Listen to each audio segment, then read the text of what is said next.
దురదృష్టవశాత్తు కారంలో మరణించడం జరిగింది. నాకు కాంగ్రెస్ పార్టీ 5 లక్షలు మా మమ్మీ అకౌంట్లోకి వేయడం జరిగింది. దానివల్ల మా కుటుంబానికి చాలా అన్యాయం జరిగింది. ఒక్క నిమిషం ఇప్పుడు ఫస్ట్ చెప్పేది ఊరు పేరు నీరాయమల్లయ్య హాస్పిటల్లో చనిపోయాడు మా భర్త. 5 లక్షల రూపాయలు మాకు చేతి పని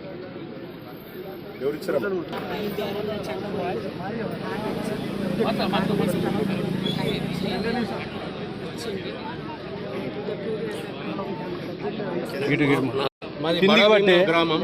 మా కొడుకు బేరంలో చనిపోయాడు.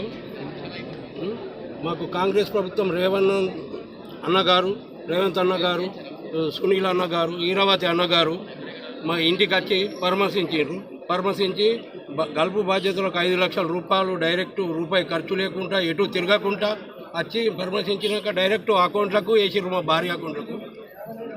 ధన్యవాదం. వ్యవహరించాల్సినటువంటి సీనియర్ అసెంబ్లీ ఏదైతే లెజిస్లేటివ్ మెంబర్గా ఉన్నటువంటి ప్రశాంత్ రెడ్డి గారు ఇక్కడి ప్రజల్ని తప్పుదో పట్టించే విధంగా అబద్ధాలు మాట్లాడుతూ ఏదైతే గల్ఫ్లో ఉన్న మా మిత్రుల్ని, మా గల్ఫ్ ఏదైతే కార్మికులు ఉంటారో వాళ్ళ ఒక నైరాశ్యతకు లోనయ్యే విధంగా మాట్లాడుతున్నారు.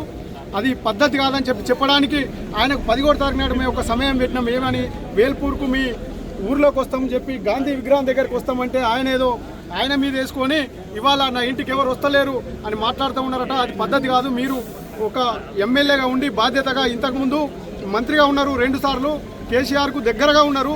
మీరు చేయాల్సింది పోయి మీరు చేయలేనటువంటి విషయాన్ని ఇవాళ రేవంత్ రెడ్డి గారి నాయకత్వంలో కాంగ్రెస్ ప్రభుత్వం వచ్చిన తర్వాత ఏదైతే గల్ఫ్ కార్మికులకు మంచి చేద్దామని ఒక 5 లక్షల ఎక్స్గ్రేషియా కావచ్చు, ప్రవాసీ ప్రజావాణి కావచ్చు, అడ్వైజరీ కమిటీ కావచ్చు, ఈ గురుకులాల్లో వారి పిల్లలు చదువుకోవడానికి కావచ్చు ఒక మంచి అవకాశాన్ని కల్పిస్తే దాన్ని తట్టుకోలేని మీరు ఇవాళ పచ్చి అబద్ధాలు మాట్లాడుతూ గల్ఫ్ కార్మికులు ఒక అభద్రతా భావానికి లోనయ్యేటట్టుగా మాట్లాడుతున్నటువంటి విషయం ఇది పద్ధతి కాదని చెప్పడానికే ఇక్కడికి రావడం జరిగింది. ఇప్పుడు ఇక్కడ బాధితులు కానీ, సునీల్ రెడ్డి గారు కానీ, ఇక్కడ ఇన్ఛార్జ్ కాంగ్రెస్ పార్టీ వారు కానీ మాట్లాడినటువంటి విషయం మీరు గమనించాలి. ఇక్కడి ప్రజలు కాంగ్రెస్ పార్టీ ప్రజాప్రభుత్వంలో అన్ని విషయాలు ఒక్కొక్కటిగా చేసుకుంటూ పోతున్నది. దాంట్లో గల్ఫ్ కార్మికుల్ని 10 సంవత్సరాలు ఆయన ఏమి చేయకపోగా, అప్పుడు మా ఓట్లను దండుకున్నాడు, గల్ఫ్ కార్మికుల ఓట్లు ఉద్యమంలో దండుకొని ఏమి చేయకపోగా ఇవాళ కాంగ్రెస్ ప్రభుత్వం చేస్తుంటే ఓర్వలేని పరిస్థితి పద్ధతి కాదని చెప్తూ ప్రశాంత్ రెడ్డి గారు మీరు ఇప్పటికైనా మారాలా. మీరు ఒక బాధ్యతాయుతమైనటువంటి పదవిలో ఉన్నారు, మీరు సీనియర్. మీరు ఇట్లాంటి మాట్లాడు పద్ధతి కాదని చెప్పి మీకు చెప్తా ఉన్నాం. థ్యాంక్ యూ, ధన్యవాదాలు.